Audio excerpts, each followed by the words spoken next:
Hi friends, ಎಲ್ಲರಿಗೂ ನಮಸ್ಕಾರ. ಸನ್ಮನೆ ಚಾನಲ್ಗೆ ಸ್ವಾಗತ. ನಾನಿವತ್ತು ಮಂಗಳೂರಿನ ಫೇಮಸ್ ರೆಸಿಪಿ ಆದಂಥ ಚಿಕನ್ ಉರುವಲ್ ಮಾಡೋದನ್ನು ತೋರಿಸ್ತಾ ಇದ್ದೀನಿ. ಇದಕ್ಕೆ ನಾನು ಒಂದು 20 ಬ್ಯಾಡಗಿ ಮೆಣಸನ್ನು ಕುದಿತಿರುವಂಥ ಬಿಸಿ ನೀರಲ್ಲಿ ಒಂದು 20 ರಿಂದ 25 ನಿಮಿಷ ಚೆನ್ನಾಗಿ ನೆನೆಯೋದಕ್ಕೆ ಬಿಡ್ತೀನಿ.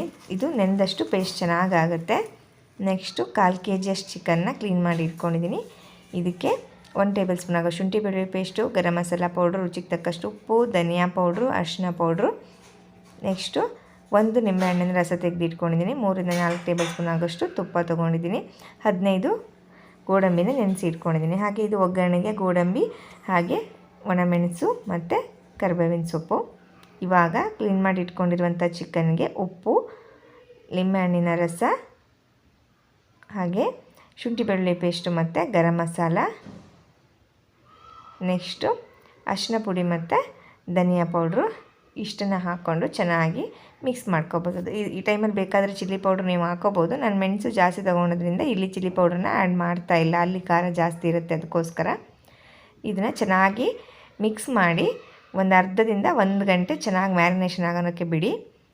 ಇಲ್ಲಿ ನೆನೆಸಿ ಇಟ್ಟಿರುವಂಥ ಮೆಣಸನ್ನು ಜಾಸ್ತಿ ನೀರು ಹಾಕೋದಕ್ಕೆ ಹೋಗಬೇಡಿ.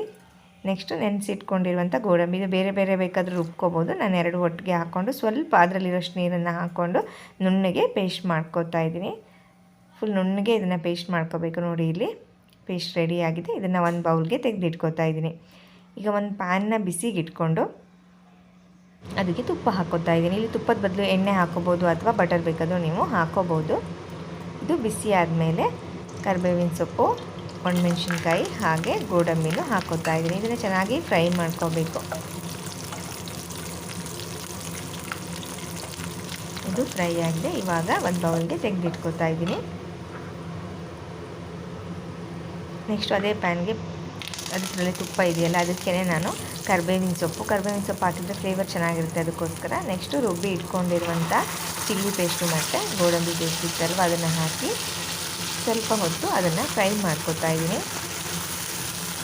ಇದು ಚೆನ್ನಾಗಿ ಫ್ರೈ ಆದಾಗ ಫ್ಲೇವರ್ ಚೆನ್ನಾಗಿ ಬರುತ್ತೆ. ಹಸಿ ವಾಸನೆ ಹೋಗೋ ತನಕ ಇದನ್ನು ಚೆನ್ನಾಗಿ ಫ್ರೈ ಮಾಡ್ಕೊಳ್ಳಿ. ಮಸಾಲ ಪೇಸ್ಟ್ ಎಲ್ಲ ಫ್ರೈ ಆಗಿದೆ.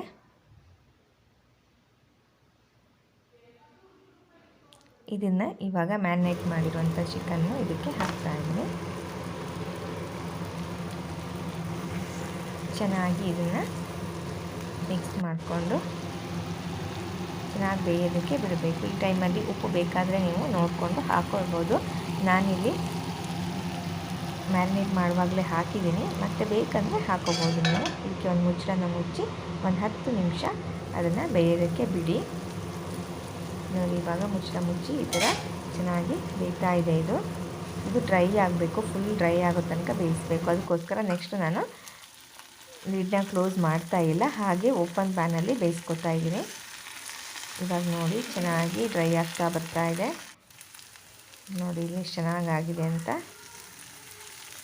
ಮಸಾಲೆ ಎಲ್ಲ ಪೀಸಸ್ಗೆ ಹಿಡಿದು ತುಂಬಾ ಚೆನ್ನಾಗಿ ಕಲರ್ಫುಲ್ಲಾಗಿ ಬಂದಿದೆ. ಯಾವುದೇ ರೀತಿಯ ಕಲರ್ನ ಆ್ಯಡ್ ಮಾಡಿಲ್ಲ. ಚಿಲ್ಲಿ ಪೇಸ್ಟಲ್ಲಿ ತುಂಬ ಕಲರ್ ಬಂದಿದೆ. ಬ್ಯಾಡಗಿ ಮೆಣಸು ಹಾಕೋದ್ರಿಂದ ಕಲರು ತುಂಬಾ ಚೆನ್ನಾಗಿ ಬರುತ್ತೆ. ಈಗ ಒಂದು ಪ್ಲೇಟ್ಗೆ ಸರ್ವ್ ಮಾಡ್ಕೋತಾ ಇದ್ದೀನಿ. ಇದು ತುಂಬ ಈಸಿಯಾದಂಥ ರೆಸಿಪಿ. ಜಾಸ್ತಿ ಇಂಗ್ರೀಡಿಯೆಂಟ್ಸ್ ಏನೂ ಇಲ್ಲ, ಸಿಂಪಲ್ಲಾಗಿ ಬೇಗ ಮಾಡ್ಕೋಬೋದು ನೀವು. ಈ ಥರ ಡ್ರೈ ಮಾಡಿಕೊಂಡ್ರೆ ತುಂಬಾ ಚೆನ್ನಾಗಿರುತ್ತೆ. ನಿಮಗೇನಾದರೂ ಗ್ರೇವಿ ಬೇಕು ಅಂದರೆ ಸ್ವಲ್ಪ ಗ್ರೇವಿ ಬೇಕಾದರೂ ಇಟ್ಕೋಬೋದು. ಸ್ವಲ್ಪ ಇರುವತ್ತಿಗೆ ಆಫ್ ಮಾಡ್ಕೋಬೋದು ನೀವು. ನೋಡಿ, ಇಲ್ಲಿ ರೆಡಿಯಾಗಿದೆ. ಇವಾಗ ಫ್ರೈ ಮಾಡಿ ಇಟ್ಕೊಂಡಿರುವಂಥ ಮೆಣಸು, ಗೋಡಂಬಿ ಮತ್ತು ಕರಿಬೇವಿನ ಸೊಪ್ಪು ಇತ್ತಲ್ಲ, ಇದನ್ನು ಹಾಕ್ಕೊಂಡು ಗಾರ್ನಿಷಿಂಗ್ಗೆ ಹಾಕೋತಾ ಇದ್ದೀನಿ. ತುಂಬಾ ಚೆನ್ನಾಗಿ ಫ್ಲೇವರ್ಫುಲ್ಲಾಗಿರುವಂತಹ ಚಿಕನ್ ಉರುವಲ್ಲು ರೆಡಿಯಾಗಿದೆ. ಇದು ಮಂಗಳೂರಿನ ಒಂದು ಟ್ರೆಡಿಷ್ನಲ್ ರೆಸಿಪಿ. ನೀವು ಕೂಡ ಟ್ರೈ ಮಾಡಿ, ಹೇಗಾಗಿದೆ ಅಂತ ನನಗೆ ಕಮೆಂಟ್ ಮಾಡಿ. ತುಂಬಾ ಚೆನ್ನಾಗಿ ಬರುತ್ತೆ. ನೀವೇ ನೋಡ್ಬೋದು, ಯಾವುದೇ ರೀತಿಯ ಕಲರ್ನ ಆ್ಯಡ್ ಮಾಡಿದೆ, ತುಂಬ ಕಲರ್ಫುಲ್ಲಾಗಿ, ಹಾಗೆ ಟೇಸ್ಟು ಫ್ಲೇವರ್ ಕೂಡ ತುಂಬಾ ಚೆನ್ನಾಗಿರುತ್ತೆ. ನೀವು ಕೂಡ ಇದನ್ನ ಒಮ್ಮೆ ಟ್ರೈ ಮಾಡಿ. ಇನ್ನೂ ನನ್ನ ಚಾನಲ್ನ ಸಬ್ಸ್ಕ್ರೈಬ್ ಮಾಡಿಲ್ಲ ಅಂದರೆ ಪ್ಲೀಸ್ ಸಬ್ಸ್ಕ್ರೈಬ್ ಮಾಡಿ, ನನಗೆ ಸಪೋರ್ಟ್ ಮಾಡಿ. Thank you.